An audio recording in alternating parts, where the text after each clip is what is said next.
Welcome to Rebecca Sounds Reveille. I am so excited because I have somebody who is going to rock it today. He is a audio video engineer. He's a podcaster. He has his own network. He has his family doing things that is just unbelievable as well. He's got a lot to tell us today. He is, oh my gosh, he does audio record operations, editing, graphics, video mixing and switching. This is all stuff beyond what I even can understand because I just want to do click and paste. Okay, I'm a little bit more savvy than that, but really this stuff is very, very technical. He does web streaming, SDHD camera operations and projection along with breakout operations and lead. This is big stuff and on a massive scale as well. And he's got over 20 years experience in doing this stuff. To think that technology has gone that much over 20 years, just to think about when I was in high school, I didn't even have computers, wasn't even there. So things are coming out, things are big, and he's got it going on. I mean, in live analog, in live engineering, I mean, this is just huge. Corporate and main stage engineering, from the big time down to doing things right out of the home. This is amazing stuff. He's got 15 years of experience in that, video editing on location. Combine all this stuff. 35 years plus. Welcome to the show, Chris Jordan. Hey, how you doing, Rebecca? I'm just so excited because I have so many things on my mind to talk about. I want to talk about your show. Oh, yeah. I want to talk about your background. It could be all over the place because Sure. Going way back when, this was stuff.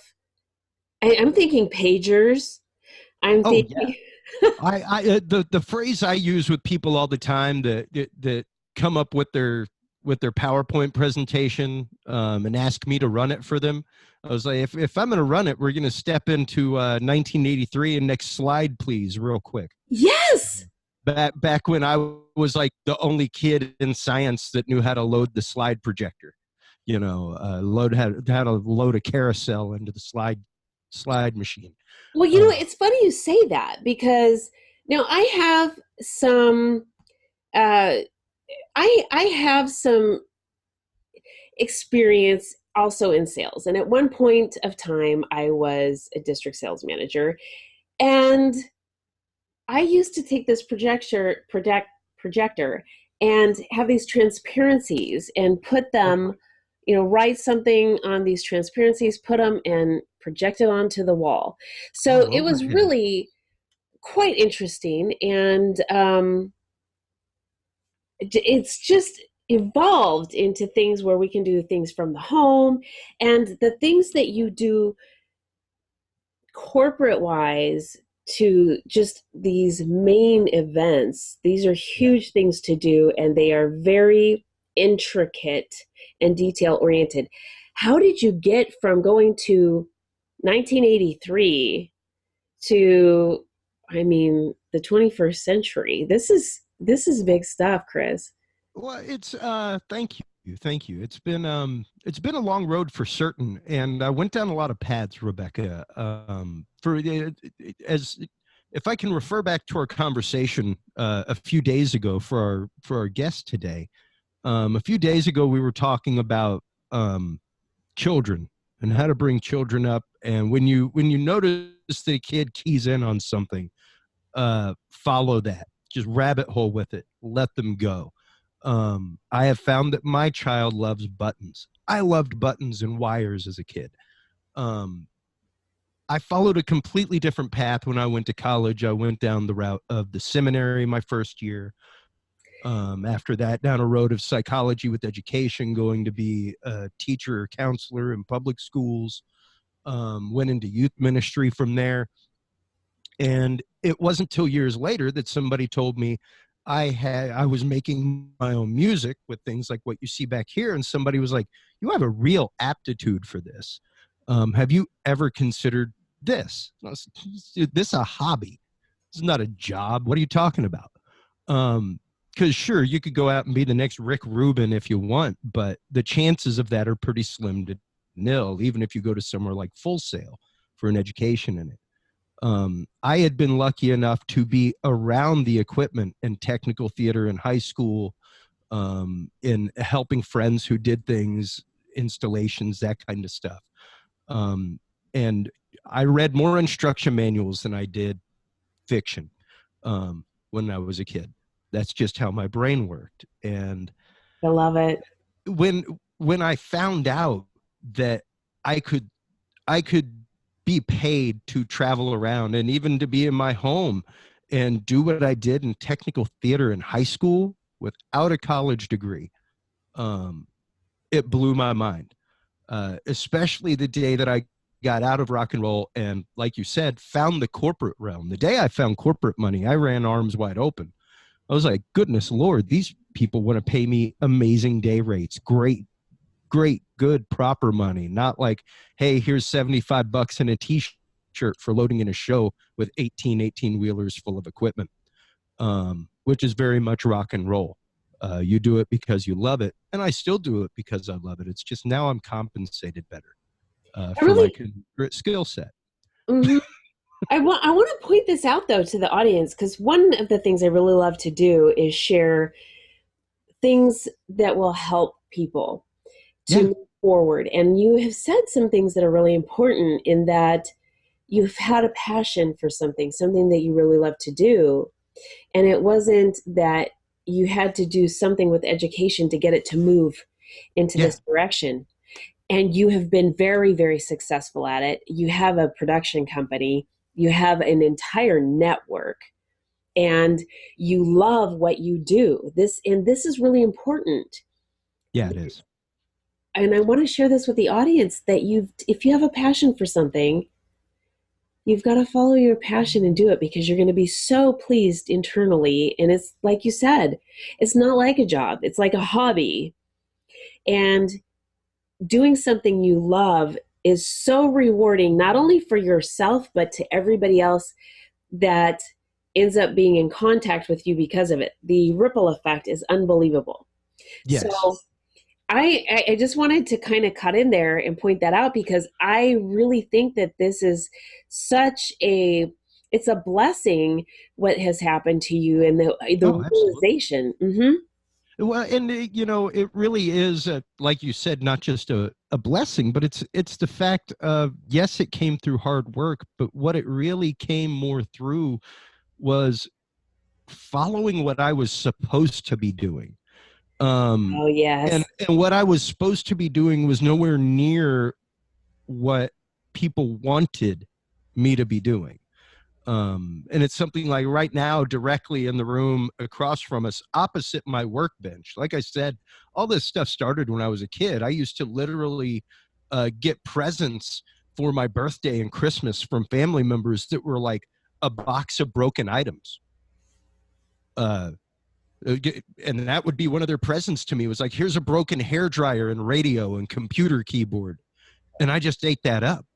I You know, would dismantle them and figure out how they worked and what the parts were and try to make things. And I've still got a workbench right across from this camera, and on the other side of that is my 2-year-old son. My 2-year-old son loves this stuff. If he doesn't know how to solder by the time he's 8, I will consider myself negligent. and He that's loves wires. He loves buttons. So I built a rack of old broken equipment that he goes and plugs cables into. He's a 2-year-old and he knows how to plug in a microphone cable. I know okay. grown people that can't do that.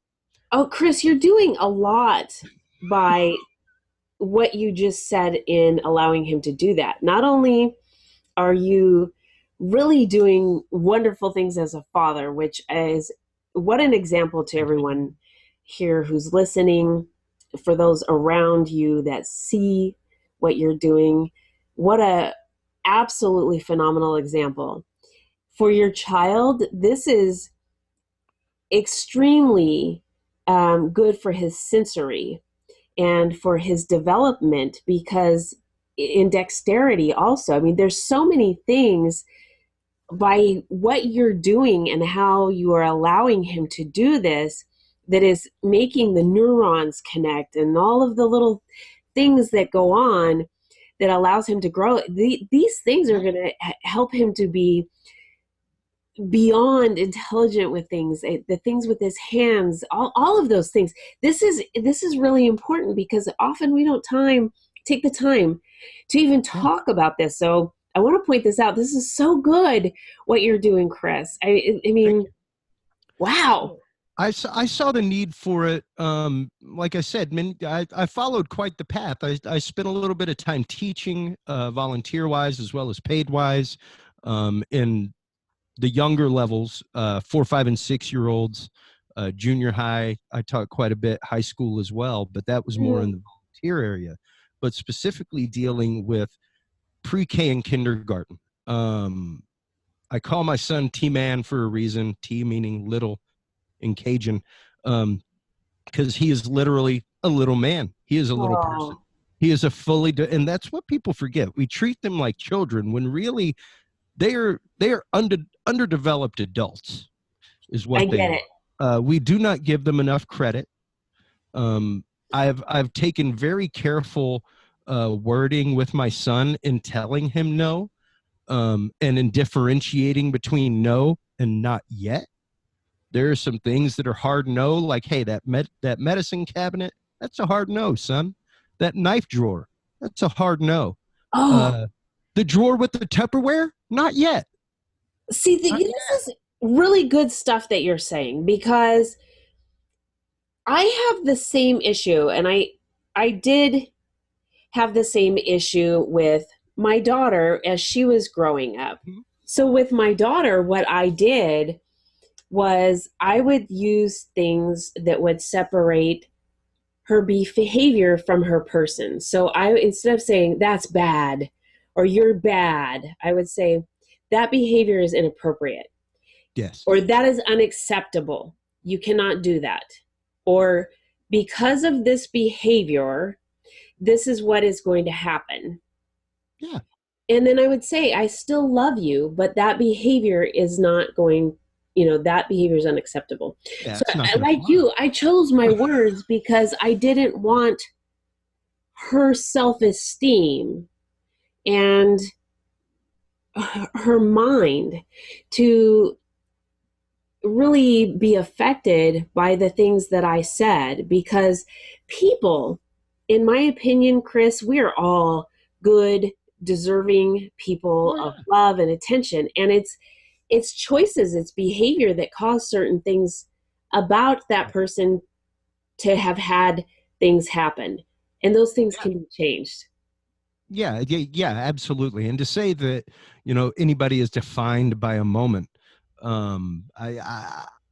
I've definitely had defining moments, but I wouldn't say that I have a moment that defines me, I love because, like I that. said, my path has been so varied. It has not just been a trajectory, I uh, love that.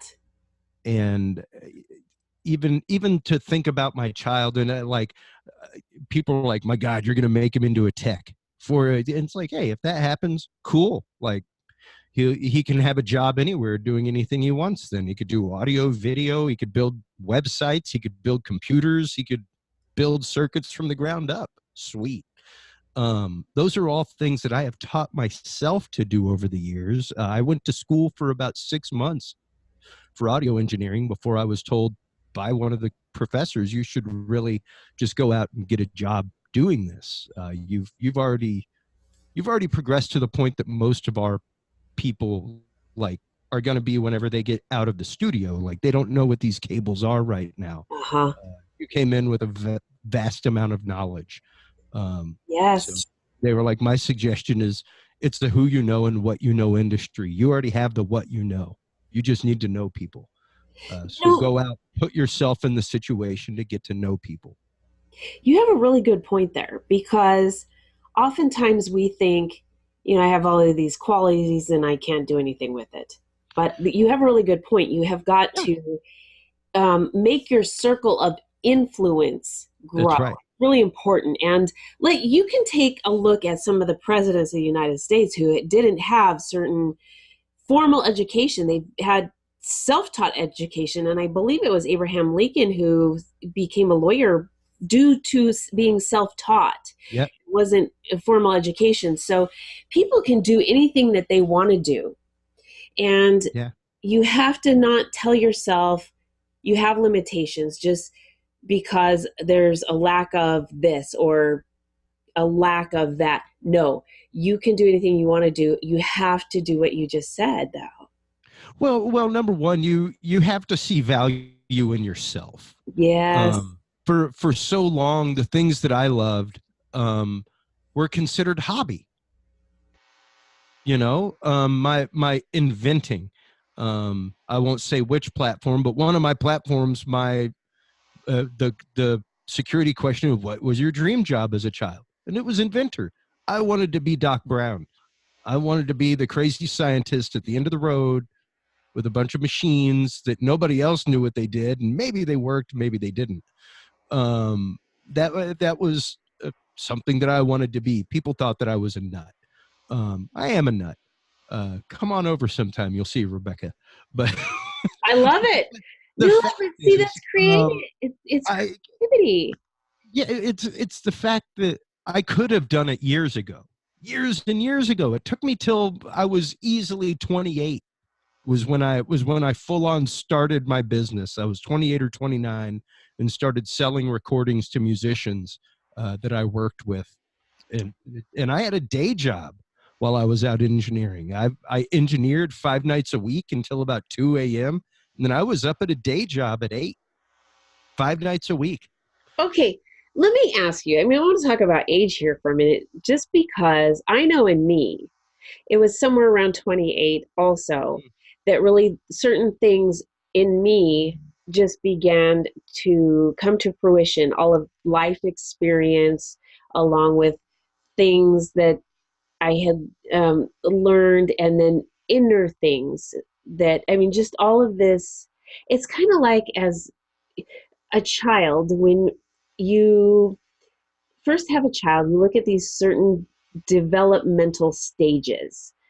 At 6 months, they're going to do this.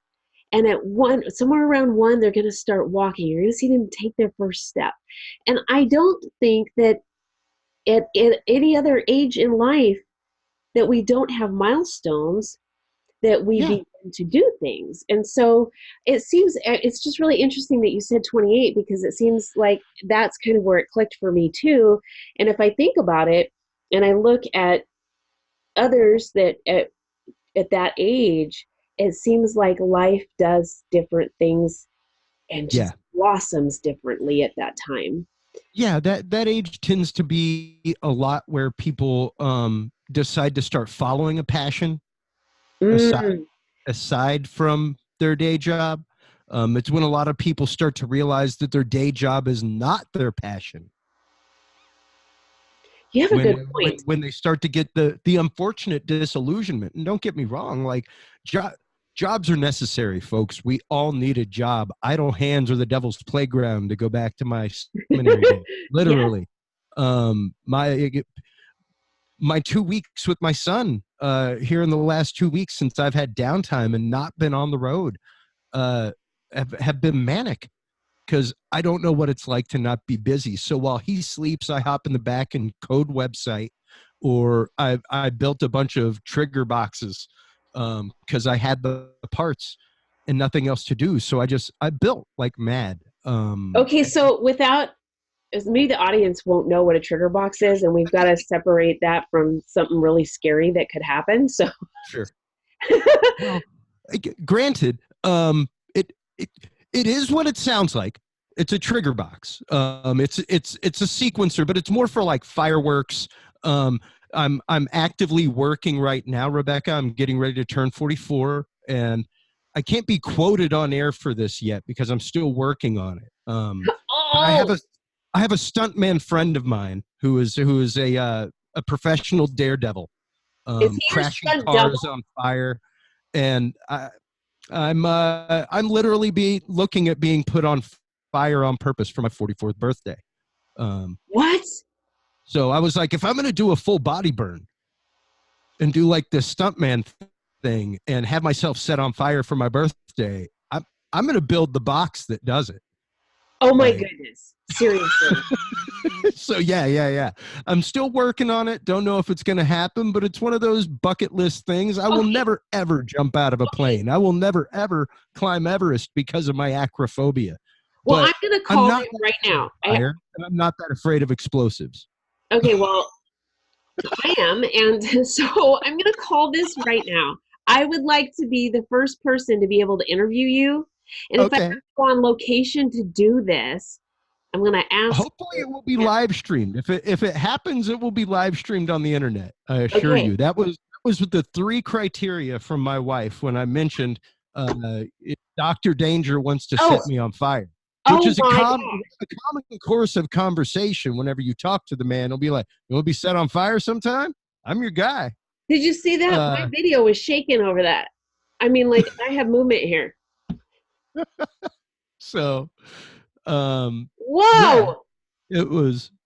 This is crazy. Okay, so on that note, I know we've got to wrap up because we're It's all getting right. really short on time, but I want to have you back on the show. We've got Oh more to yeah. talk about. No, most definitely. The fact is, the reason I got into this field was because I love it. It was something that I found in life and happened to stumble upon, and now I have made it my mission.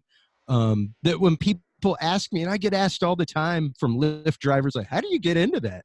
Oh, what did you do before you were a Lyft driver? Well, I did some camera work and stuff. Here's a card. Give me an email. And if they give me an email, I will absolutely follow that up with information. Here's somebody in your town that you can contact You know, uh, I do to the go same out and thing. find work as a freelancer and do this. You got to be ready when they call. They may call Friday for you to go work on Wednesday, but it's I do the there. same thing. I don't farm out my emails. Yeah, I don't do that. yeah. This is like we're gonna me and you a personal thing. I don't like that. I mean, there's a lot Yeah. of stuff. There's bots out there and all this stuff, and I know it's really cool, but I still believe in that one-on-one contact and personal connection, and that's why I do this. Same here. Same here. Mhm. Very much the same reason. It's the fact of this is what's missing. A dialogue is what's missing. Yes. And I'm here to tell you, I travel around the country doing what I do. I spend a lot of time at hotel bars, spend a lot of time at airport bars waiting on planes. It's silent. And it didn't used to be that way. It didn't. It It didn't didn't. used to be that way. We used to have the pub. The whole reason behind Dudes and Beer was because in the days of our founding fathers, the public house is where people went.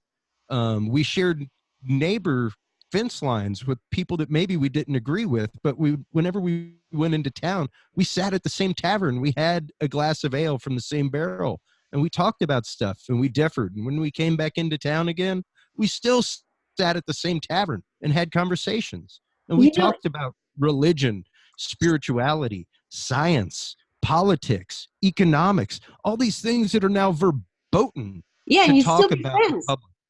And you wonder why. I remember my grandparents sitting around at Thanksgiving talking about politics and economics and stuff. And Yes. it, they disagreed. They disagreed with people, and we still saw people at Christmas, Yeah. you know? It was still So okay to have an opinion. This is what yeah.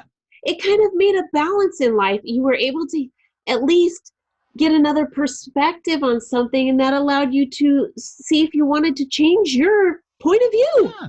Yeah. And, Well, and like I said in our private conversation the other day, I'm sorry if my point of datum offends you. yeah, Uh, all I'm ever do, I am agnostic when it comes to politics. All I ever do is just point out facts. Here's some facts. Both sides. Make up yeah, your mind. you have to do that because this is factual, and then you get to decide what you want to do with that fact. And And that's how I am. and And we've very much yeah, forgotten that as a society. We have forgotten the fact of polite conversation, the fact of listening. Just shut up and listen. There's an idea, folks. Just shut up and listen for a minute. And at the end of it, go, wow, that's interesting. I'm very glad to know what you believe now and why you believe it. Thank you so much. You know, Leave it what's alone. Leave it alone. yes, but this Let is them a good believe what they point. believe for why they believe it. And you know what, though, Chris, it's a good point because then you know how to approach the other person in Yeah, a really healthy way. And exactly. I mean, these are things that are important. It's not something that we have to go, okay, I'm going to be offended because you believe that. No, you can go, I can embrace what you believe and I can respect that. And now I know how to have a healthy relationship with you because I know what not to do. And I mean, Yeah, it's not that we have to walk on eggshells, it's just a no, respect for everybody to have their own choices. And this is really cool that you bring this up. And I know that we're going to have another show here pretty soon oh, because I am not going to let numerous, you. numerous in the future, I hope, Rebecca. Oh, big time. Because, Chris, you are talking about things that are very, very healthy. And these are things that really need to be conveyed and talked about frequently because we need to make an important and substantial difference in what's going on and bringing back some values into things Yeah, that have sort of eroded. And so I am definitely going to have you back frequently. You're gonna be the frequent flyer guest over here, and so I love it. I love it. I love it. So I want to thank you so much for being with us today, and I Absolutely. Thank want you for having me. my audience to become your audience as well. So Same please, here. please share your information so they know how to connect with you. Absolutely. You can catch the Dudes and Beer podcast every Tuesday at 8 p.m. Central. We're live on Facebook most of the time. You can download the Dudes and Beer app. You can actively chat in questions. You can start side conversations on the app, all kinds of stuff. You can also check me out talking about this industry, AV, and hearing stories from the AV world on the Talking Sound podcast. We also have some instructional episodes there. If you're a freelance AV tech like me, we also have an interactive freelance map where you can find different companies around the country that hire freelance AV techs. That's my way of paying it forward. So, talkingsoundshow.com is the website for that. And of course, you can find all of that as well as the other great shows that we produce all on the HC Universal Network at hcuniversalnetwork.com. I love it. Thank you. Thank you. And I want to thank all of you for tuning in. This guest, Chris Jordan with HC Universal Network, has a ton of shows. If you can't remember any of this, remember Dudes and Beer because you can remember that, I'm sure. And then you can type that in and you'll get connected, or you can connect and ask me how to get in touch with him. You've got to follow him, you got to connect with him. He's paying it forward, he's got the right mindset, and we need to stay in check. So let's make sure that we get on board with everything he's got going on and follow that. I love it. I love it. And I want to thank you all for tuning in today. I ask that you share this episode and everything that's going on with Chris Jordan as well with all of your friends, your family, everybody on Facebook and social media, all of the social media sites that you know, everybody that you know there, and all of the ones that you don't. Thanks for tuning in. This is Rebecca Sounds Reveille.